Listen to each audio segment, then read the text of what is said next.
thought when I heard about all the issues going on there previously, actually, because they're making a positive change. Can I ask, you said you weren't particularly interested in the politics of that place and just generally, but looking back on some of the things you said in the last year, one of the things you did say last year around the time that Raheem Sterling was talking about racism in football, you sort of came out and were quite supportive of that stance and the fact that that needs to change. And I just wonder what you think about we saw it a couple of weekends ago, it was Manchester United, Manchester City, and racist abuse in the football stands. Is that something that you experience in boxing or not? Nah, I think they're too scared. What can I say? With that, I think it's a lack of. You have to get out of your community in order to see something. I think it's just a lack of education. That's what I liked about boxing, is that different religions, different races, different cultures, all in one room. Same with football, all in one stadium to enjoy a game of football. So I don't know why the narrative changes towards the skin colour or...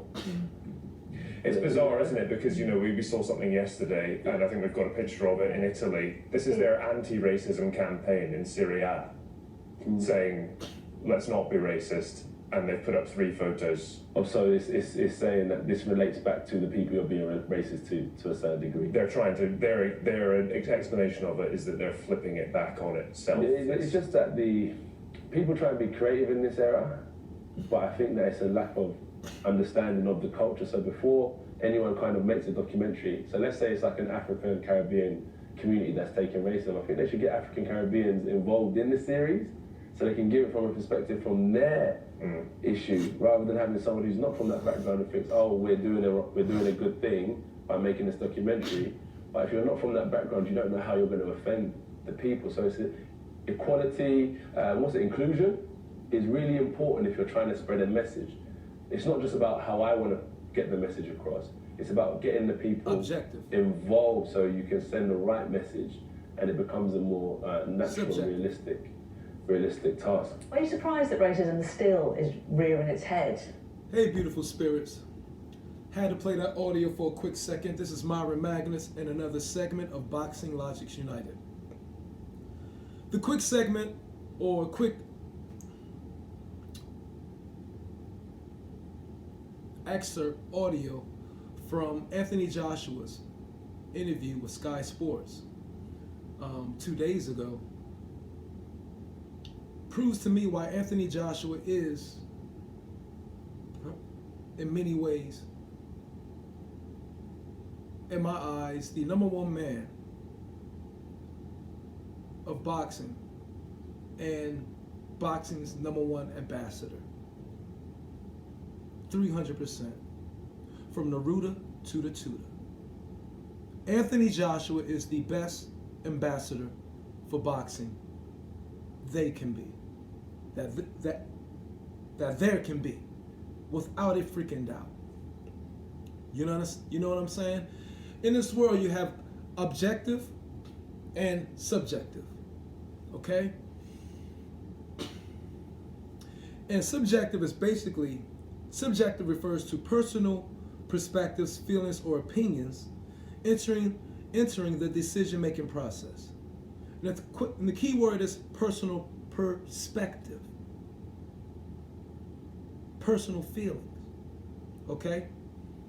And objective refers to the elimination of subjective perspectives and process, and purely based on hard facts.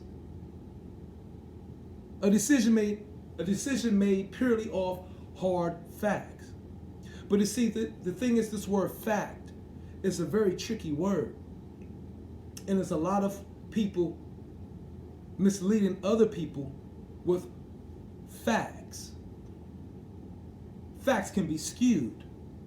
Facts can be presented a particular way, a particular context that can skew or persuade public opinion another way. And that's how this word facts is used quite often. Okay? Fact checking, all this and all that. The thing is about this, my opinion is you need to become a subject of something to truly of a person, place, or thing. Subject in a noun sense, to truly understand it, means you have to interact with it. You have to include yourself, diverge yourself in that culture, in the mind of that person. You have to learn to empathize, some way, shape, or form. And we all have that ability to a degree. Some have it more than others. Objective is about eliminating feelings, personal feelings. Well, that means you're trying to eliminate a person's emotions. You understand what I'm saying? If you're eliminating feelings, feelings is a synonym for emotions. In my opinion, that is psychotic. That is exsane, means removed from sanity. Because it's emotions that makes us human. An objective world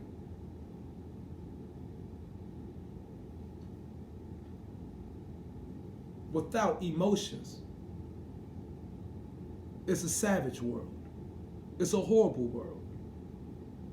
You have to make yourself subject of something to a degree to empathize with another person of another race, another person of another culture, another creed. This is why personal perspective, and the key word perspective, needs to be addressed. Because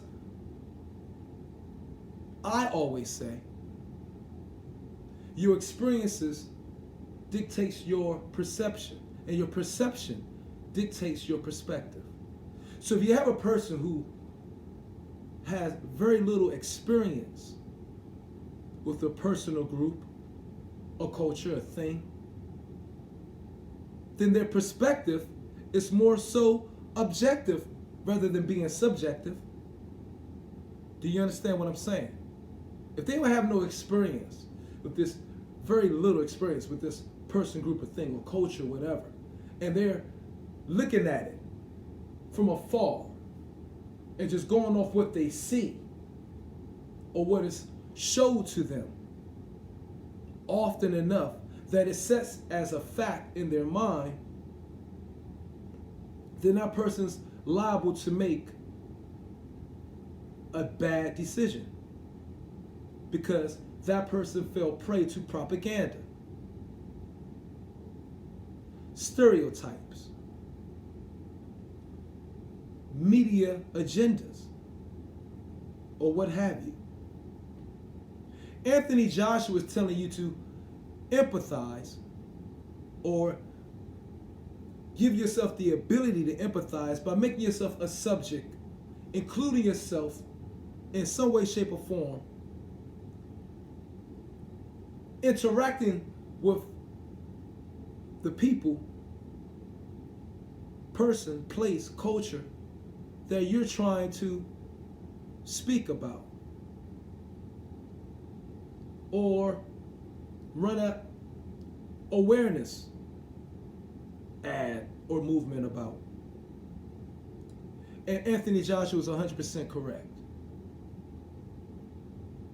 It's about inclusion. How about you include yourself personally in some way, shape, or form with these people, this culture, whatever. Experience it, live it, understand it, besides just going off with the hard facts that's being presented to you through the media. Anthony Joshua proves right there why he is the most, in my opinion, emotionally intelligent fighter in the world, and why he is the man who should be holding the belts. Now there are others. Tyson Fury is good with it, whatever. But Joshua is consistent. Joshua's Pretty awesome. And Wilder even has his times with speak it, believe it, receive it. But Joshua handles it the best. And he was masterful in this interview. Objective has its advantages in some cases. But if the facts presented to the objectivist are just facts on one side, or facts that show a small segment, facts that's presented by someone, facts presented to them by someone who may have character issues themselves, okay, who dug up these facts through polls that are questionable, because the person who presented these facts to whoever, the objectivist, the commentator, the journalist, or whatever, these polls could have been taken, or studies could have been taken in a place or a situation where those facts were anticipated, because the poll, the study, was conducted in a manner where it was to ensure these particular facts or answers will come back.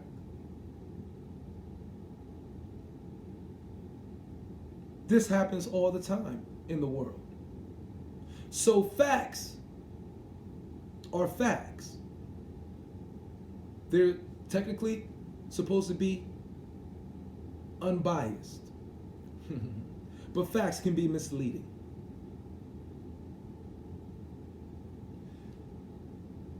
Being a subject of whatever it is you're trying to understand or explain, putting yourself in these people's shoes, getting involved with their lives, sitting down and speaking with them is the best way to increase your education, overall education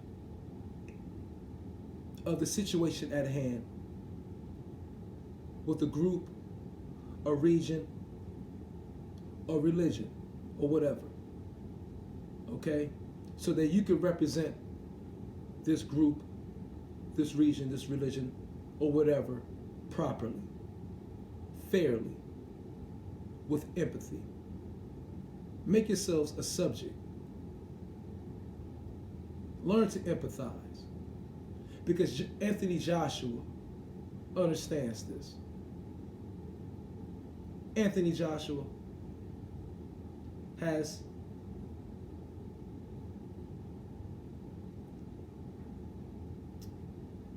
the universal law of the land in mind, and that's logic. That's logic. Empathize. This is Myron Magnus of Boxing Logics United. Like, subscribe, share. One love to you all. Peace and pugilism.